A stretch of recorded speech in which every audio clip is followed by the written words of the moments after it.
Hello and welcome to the Miles to Zen podcast. I am so thrilled you found the podcast this week. And today we are talking all about creativity and curiosity. When was the last time you felt curious? And when was the last time you felt creative? Now, I'm not talking about doing a painting, building a Lego tower, or whatever. It could be creating in any different number of ways. But I would argue or postulate, good word, that creativity is founded on curiosity. So let's dive into this episode about two of my fave subjects. So, what makes you curious? My friend Ruth calls me the queen of curiosity. And I think I would agree with her. I'm pretty curious, but I also think we can all be curious. We're born curious. I don't think I've ever met any children who aren't curious, just like you would never enter into a kindergarten class and find any kids who are not creative.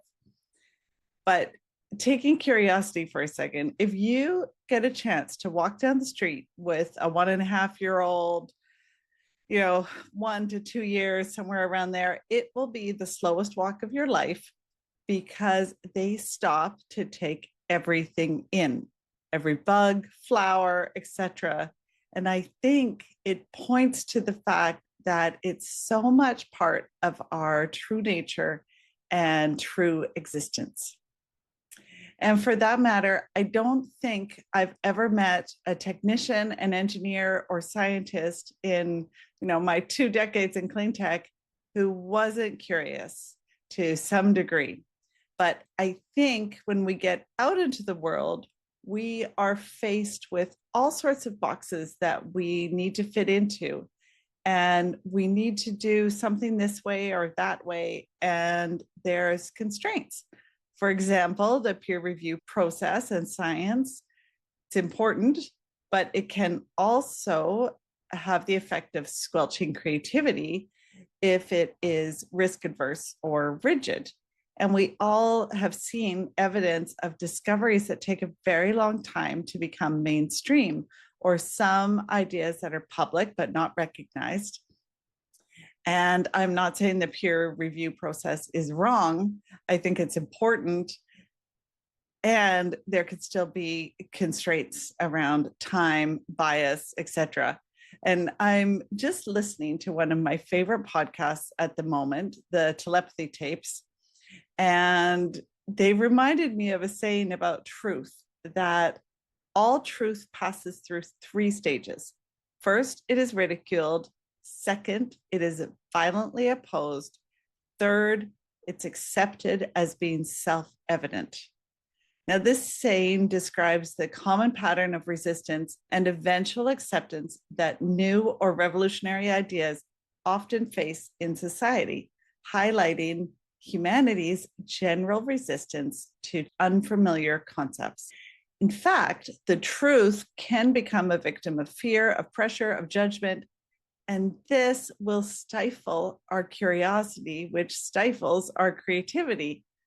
And we need to stay curious and creative as a service not only to our lives, but to society, to investigate the big questions as well as the little questions. Just look at the theory of germs, for example, that washing your hands can prevent disease. Now, this theory was mocked when it first came out. And in the medical community today, it's a cornerstone of modern medicine. And most parents, I would argue.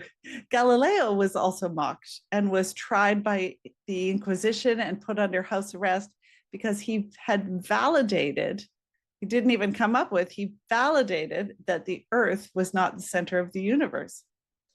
Other hard truths that were mocked, women's right to vote was ridiculed because it was portrayed as hysterical. Now, of course, we know in any democracy, it's fundamental, and some are a little earlier than others in adopting it. One thing is that we live in a society that is so scared of judgment, that has so little tolerance for criticism. And I grew up in this, I totally get it, that we're scared to have independent thought, to go against what society says, or our sliver of society that we're living in, because it's known that the number one way to control a group of people, either consciously or subconsciously, is by shaming those people who think differently than you do. And it's just really interesting when you start to dig into that. So you layer these aspects on the self that wants to be creative, that wants to create their most epic life, not just create a birthday card, but we're talking about create something that really makes the heart sing. And our society has developed in such a way that makes the majority of people scared to do it. I think just about anybody's examples of getting out of their comfort zone, but say we take this podcast as an example of getting myself out there. And I've been putting myself out there in corporate for decades and posting on social media and such. But when you are posting for your own things, not a corporation, you really do climb cringe mountain daily, holding on by your fingernails. And for what? I had to examine that. What am I scared of? Negative reviews, people who are not my audience saying things that are not nice, my family or friends telling me that they don't approve or something. It runs deep, my friends. And you know what we do in response to that? We just stuff our creativity right down. We stuff down the truth of who we are, and we go about surviving. And we forget about thriving because someone outside of us who has their own limiting beliefs on how much of our light should shine in the world. And I, for one, am done. And I know I'm not alone. We can change this. I just heard Bruce Lipton speaking about us as creators, and I thought it was so cool. So I wanted to share it. He says, if you cannot write down on a piece of paper, this is what I want, if you can't list, this is what I want, then you can't have it, because your mind will get for you what you want. But you have to feed it a vision of what it is that you're looking for. And I find this also interesting because the function of the mind is to make coherence between your belief and reality. And if I believe something's not going to work from the function of the mind, then it will manifest in a situation that doesn't work.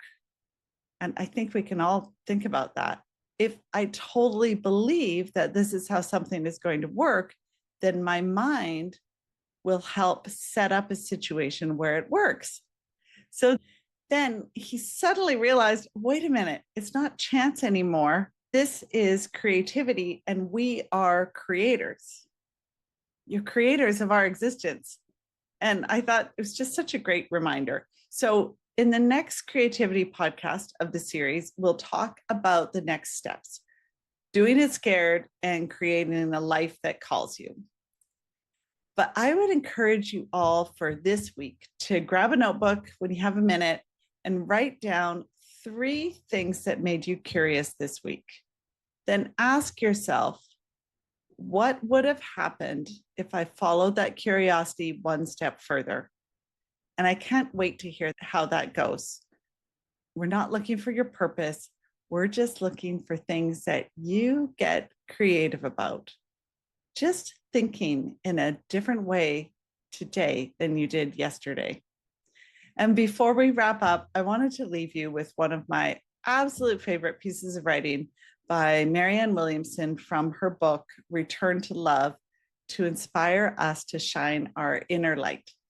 It is our light, not our darkness, that most frightens us. Our deepest fear is not that we are inadequate. Our deepest fear is that we are powerful beyond measure. It is our light, not our darkness, that most frightens us. We ask ourselves, who am I to be brilliant, gorgeous, talented, and fabulous? Actually, who are you not to be? You are a child of God. Your playing small does not serve the world. There is nothing enlightened about shrinking so that other people won't feel insecure around you. We were born to make manifest the glory of God that is within us. It is not just in some of us, it is in everyone. And as we let our own light shine, we unconsciously give other people permission to do the same. As we are liberated from our own fear, our presence automatically liberates others. Thank you so much for listening. If this resonated with you, please like, subscribe, send it to a friend, and have a fabulous week, everyone. Talk to you next week.